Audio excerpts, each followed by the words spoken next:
तो देखिए कौन कौन से इस कार्टेज में जो 88 नंबर कार्टेज का इंक है वो कौन कौन से कार्टेज में आप इंक इस रिफिल कर सकते हैं। इस कार्टेज का नंबर देखिए कार्टेज के टोनर्स के ऊपर लिखा हुआ है जो मैं दिखाना चाहता हूँ। 35A, 36A, 78A, 88A।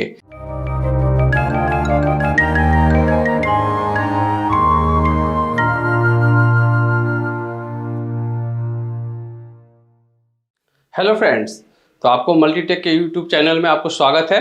तो देखिए नए वीडियो के साथ मैं फिर आया हूं आपको। तो पहले भी मैंने आपको बता चुका हूं कि जो हमारा मल्टीटेक एक इंस्टीट्यूट है जिसके द्वारा बहुत सारे कोर्सेज कराए जाते हैं जो टेक्निकल कोर्सेज हैं। जैसे में हमारा लैपटॉप रिपेयरिंग्स हैं जो चिप लेवल पर रिपेयरिंग बताए जाते हैं, क्योंकि अभी के टाइम में जो डिमांड है जो लैपटॉप मदरबोर्ड्स का रिपेयरिंग का, फिर साथ में है ई रिक्शा जिसके हम कंट्रोलर, मोटर और सारी चीज़ चार्जर के रिपेयरिंग के बारे में बताए जाते हैं। और इस समय जो लेटेस्ट में जो आया हुआ इस समय जो डिमांड है सबसे ज़्यादा जो हमारा है एसी पीसीबी का भी नया कोर्स जो लॉन्च हो चुका है हमारे 6 मंथ से, उसके बारे में भी हम बताते हैं, जिसमें इन्वर्टर, ड्यूल इन्वर्टर और इंडोर आउटडोर सारे इसके जो पीसीबी लगे होते हैं इन सभी पीसीबी को रिपेयरिंग चिप लेवल पर बताए जाते हैं। तो देखिए हम जो अभी वीडियो बनाने जा रहे हैं वो प्रिंटर्स के ऊपर है, जिसमें हमारा प्रिंटर्स है HP LaserJet 1136 प्रिंटर्स का मॉडल नंबर है, जिस प्रिंटर में 88 नंबर कार्टेज यूज होते हैं। उस कार्टेज में कुछ इशू आ रहे हैं, लाइट प्रिंटिंग आ रहे हैं, जो हम अभी आपको पेपर दिखा रहे होंगे उस पेपर में आपको दिख भी रहा होगा कि इसमें लाइट प्रिंटिंग आ रही है। तो उस लाइट प्रिंटिंग को कैसे दूर कर सकते हैं, तो देखिए लाइट प्रिंटिंग कैसे किस किस जगह से होते हैं ये भी हमें जानना जरूरी है। तो सबसे पहले तो हम लाइट प्रिंटिंग में सबसे पहले हम अपने कार्टेज को चेक करते हैं कि क्या कार्टेज में हमारा इंक है भी या नहीं है। तो इंक रिफिल करके हम सबसे पहले देखते हैं। अगर इंक रिफिल करने के बाद भी ये प्रॉब्लम सेम रह जाता है तो इंक कार्टेज, टोनर कार्टेज में ही एक पार्ट्स होता है जिसको बोलते हैं ड्रम, इसे ईपी ड्रम बोलते हैं। तो उस ईपी ड्रम को हमें रिप्लेस करना होता है। अगर बाई चांस ऐसा कभी होता है कि आपने ईपी ड्रम को भी रिप्लेस कर दिए, टोनर कार्टेज को भी रिफिल कर दिए और उसके बावजूद भी लाइट प्रिंटिंग है, तो एक समस्या आता है कि टॉप टू बॉटम हमें गौर से देखना है प्रिंटिंग में कि क्या top to bottom same line में लाइट प्रिंटिंग आ रही है या नहीं। अगर सेम लाइन में लाइट प्रिंटिंग आ रही है टॉप टू बॉटम तो समझ जाइए कि ये आपको कहीं ना कहीं लेजर प्रिंटर का टोन, जो हमारे लेजर प्रिंटर में एक लेजर यूनिट लगा होता है, उस लेजर यूनिट को आपको सर्विसिंग करना होगा, जिसमें क्लीन करना होगा, साफ सफाई करना होगा और आपका प्रॉब्लम सोल्व हो जाएगा। तो देखिए मैं अभी रिफिल करने जा रहा हूं। जो कार्टेज का नंबर क्या है 88 नंबर, मैं इसके लिए इंक भी लेकर आ गया हूं। तो देखिए कौन कौन से इस कार्टेज में जो 88 नंबर कार्टेज का इंक है वो कौन कौन से कार्टेज में आप इंक इस रिफिल कर सकते हैं। इस कार्टेज का नंबर देखिए कार्टेज के टोनर्स के ऊपर लिखा हुआ है जो मैं दिखाना चाहता हूँ। 35A, 36A, 78A, 88A। ये चारों कार्टेज में जो भी है इसके पार्ट्स भी सेम होते हैं और इसके इंक भी सेम होते हैं। तो देखिए मैं इंक को रिफिल करने जा रहा हूं। अब इसमें से कार्टेज को मैं सबसे पहले निकालूंगा इस प्रिंटर को। तो कार्टेज को कैसे निकालना ये भी हमें जानना जरूरी होता है। तो देखिए सबसे पहले इसका टॉप कवर जो ये लगा हो इसे हम ऊपर उठाते हैं कवर को, फिर यहाँ साइड से इस कवर को उठा लेते हैं। ये हमारा टॉप कवर है जी। टॉप कवर उठाने के बाद इस कार्टेज को, जो यहाँ कार्टेज लगा हुआ है, इस कार्टेज को यहाँ से ऊपर की ओर खींच लेंगे। देखिए ये कार्टेज भी हमारा बाहर आ चुका है और देखिए ये कार्टेज का नंबर आपको यहाँ दिख रहा होगा। ये कार्टेज का नंबर क्या है 388A। तो 88A हमें याद रखना है, केवल 88 नंबर कार्टेज इसमें लगा हुआ है। अब देखिए इसे कार्टेज को रिफिल कैसे किया जाएगा। ये ओरिजिनल HP का कार्टेज है, तो इसे रिफिल करने का कंसेप्ट क्या है ये भी हमें ध्यान से देखना है। और इसके कार्टेज रिफिल करने का बहुत ज़्यादा मेथड नहीं है, इसमें ज़्यादा बहुत बड़ा टूल्स नहीं लगता है। आप घर बैठे भी आप इस काम को कर सकते हैं, जो मैं इजी स्टेप बता रहा हूँ। यदि आपने हमारा चैनल को सब्सक्राइब नहीं किए होंगे तो सब्सक्राइब भी कर लीजिएगा और वीडियो इन तक देखने की कोशिश कीजिएगा, तभी आपको ये प्रॉपर वे में समझ में आ सकता है। तो देखिए हम यहाँ पर सबसे पहले जो ईपी ड्रम देख रहे हैं ऊपर में लगा हुआ है, एक ग्रीन कलर की जो रोड देख रहे हैं इसे बोलते हैं ईपी ड्रम, या शॉर्ट में इसे केवल ड्रम के नाम से भी जानते हैं। तो ड्रम के ऊपर एक स्प्रिंग का लॉक लगा होता है, जो स्प्रिंग हम दिखा रहे हैं यहाँ पर, ये लॉक है। इस लॉक को सबसे पहले आपको उठाना हो यहाँ पर, और उठाने के बाद इस साइड में इसे फंसा देंगे। देखिए फंस गया।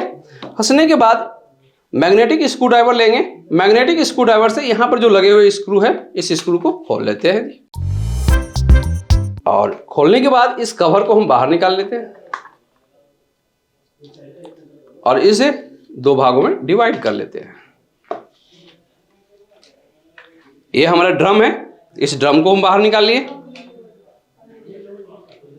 सेकेंड नंबर ये हमारा पीसीआर है, पीसीआर को बाहर निकाल लेते हैं। और तीसरे नंबर जो हमारा होता है एक क्लीनिंग ब्लेड है, जिसे हम वाइपर ब्लेड के नाम से भी जानते हैं।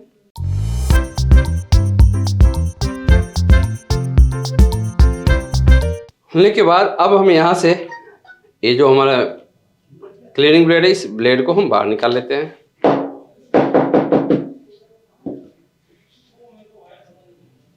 और इसके बाद में इसे वेस्टेज इंक में, देखिए आप बहुत सारी इंक है, जब भी आप रिफिल करते हैं तो इस वेस्टेज बॉक्स को क्लीन करना हमें बहुत ज़रूरी है। यदि क्लीन नहीं करते हैं तो वेस्टेज आपको भर जाएगा, ओवर फिर फ्लो होना शुरू हो जाता है। फिर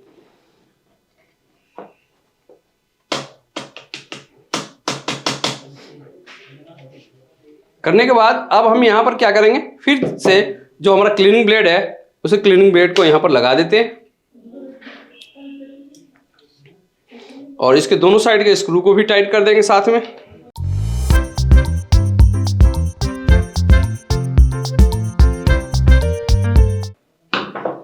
और इसके बाद में हम पीसीआर रोड को किसी भी साइड से आप लगा सकते हैं। इसमें ऐसा नहीं है कि लेफ्ट साइड कौन सा होना चाहिए, राइट साइड कौन सा होना चाहिए, नहीं। देखिए एचपी और कैनन कंपनी के प्रिंटर में जो पीसीआर हम लगाते हैं उसमें लेफ्ट और राइट का कोई अंतर नहीं होता है, लेकिन आपको आगे चल के जो सैमसंग वगैरह के लगाते हैं उसमें आपको देखना पड़ता है लेफ्ट और राइट साइड का। अगर नहीं देखिएगा तो उसमें प्रॉब्लम्स क्रिएट हो जाते हैं। तो इसके बाद में हम ड्रम को फिर लगा देते हैं। लगाने के बाद इसे हम साइड में कर लेते हैं और इंक बॉक्स अब लाते हैं जी, क्योंकि हमने ink toner ink box wastage box को हमने क्लीन कर दिया है। अब इंक बॉक्स में हम इंक को रिफिल करेंगे। तो इंक बॉक्स को रिफिल करने के दौरान क्या करना है, जो मैग्नेट रोड लगा होता है, इसमें देखिए ऊपर में मैग्नेट रोड लगा हुआ है, ये जो देख रहे हैं इसे बोलते हैं मैग्नेटिक रोड। ये देख रहे हैं मैग्नेटिक रोड है। तो मैग्नेटिक रोड को गियर साइड से ओपन नहीं करना है, कभी भी याद रखिएगा, गियर साइड से भी इसे ओपन नहीं करना है। गियर के जस्ट अपोजिट साइड में जो स्क्रू लगे हुए हैं, यहाँ पर देख रहे हो स्क्रू, इस स्क्रू को हम ओपन करेंगे यहाँ पर। और इसके बाद में इस कवर को हम बाहर निकाल लेते हैं। जो देख रहे हैं कवर, इस कवर को हमने बाहर निकाल लिए। बाहर निकालने के बाद अब इससे मैग्नेटिक रोड को हम बाहर निकाल लेंगे।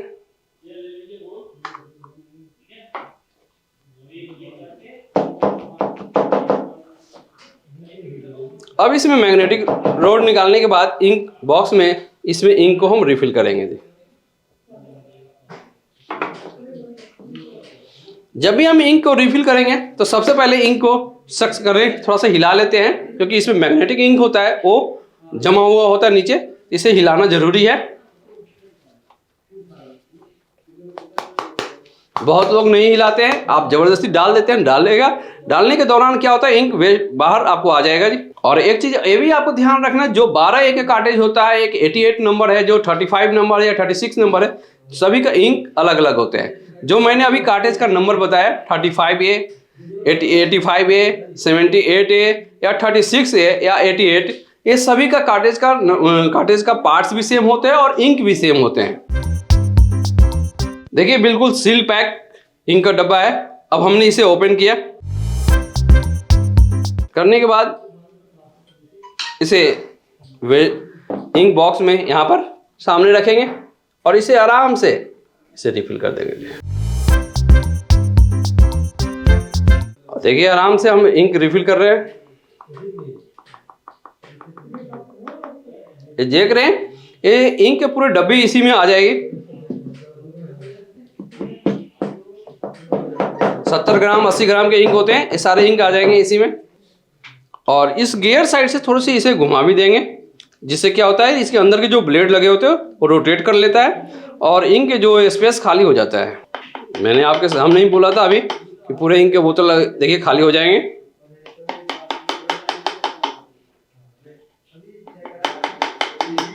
देखिए इंक रिफिल हो गया है। और इसके बाद में आप इसी तरह से फिर मैग्नेट रोड को हम, अगर आप क्लीन करना चाहते हैं तो क्लीन भी कर सकते हैं, नहीं क्लीन करना चाहते हैं नहीं भी कर सकते, कोई दिक्कत नहीं है।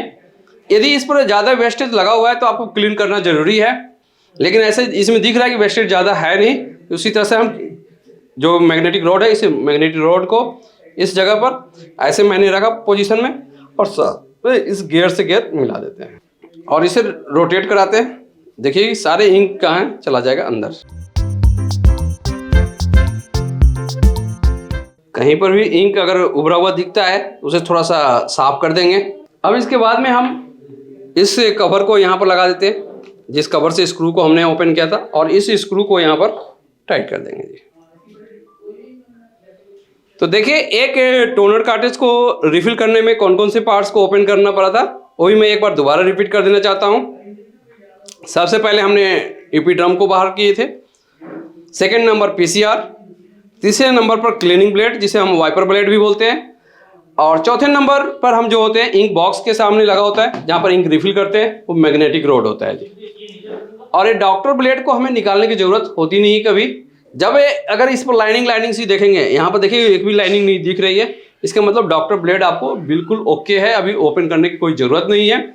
अगर गोल सी लाइनिंग आ जाती है इस रोड के ऊपर तो समझ जाइए कि आपको डॉक्टर ब्लेड को रिप्लेस करना ही करना है। तो उस कंडीशन में हम डॉक्टर ब्लेड को रिप्लेस करते हैं, ठीक है। अब इसके बाद में हमें इसे दोनों साइड को गियर से गियर को मैच करा लेंगे। देखिए गियर यहाँ पर भी लगा हुआ, गियर यहाँ पर भी लगे हुए, दोनों साइड के गियर से गियर को याद रखेंगे। इस होल में इसे ले गए, इसे अंदर, और इसे हम इस पॉइंट पर स्प्रिंग को, यहाँ देखिए स्प्रिंग हमारा मुड़ जाता है तो इस स्प्रिंग को सीधा कर देंगे। और लगाने के बाद में फिर से जो हमने इस कवर को, जो ड्रम ईपी ड्रम के ऊपर से कवर से हमने ओपन किया था, इस कवर को हम यहाँ पर लगा देते हैं और इसके बाद में इसे पैक कर दिए जी।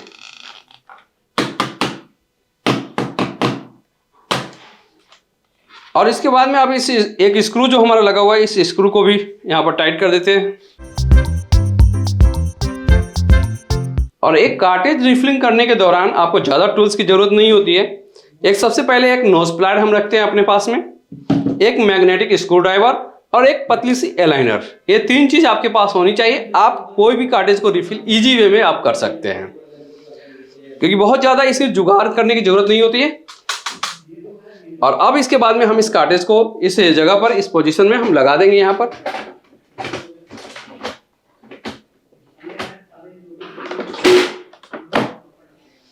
देखिए लग गया है। अब इसे हम थोड़ा सा ऑन करके भी देख लेते हैं और हम इसे पावर केबल लगा लेते हैं।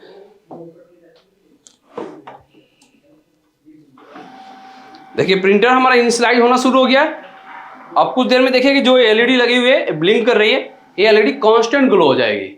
जैसे ही हमारा एलईडी कांस्टेंट ग्लो हो जाती है तो समझिए कि आपका प्रिंटर ओके हो गया है। देखिए ये कांस्टेंट ग्लो हो गई, अब कोई हमारा ब्लिंकिंग नहीं है इस समय, ये कांस्टेंट ग्लो हो चुके पावर एलईडी।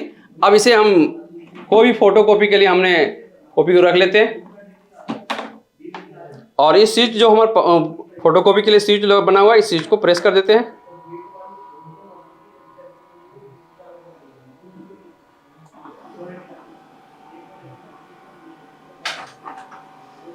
देखिए पेपर लिफ्ट हुआ और पेपर प्रिंट होकर बाहर आ जाएगा जी। तो देखिए ये हमारा प्रिंटर से पेपर आउट हो चुका है।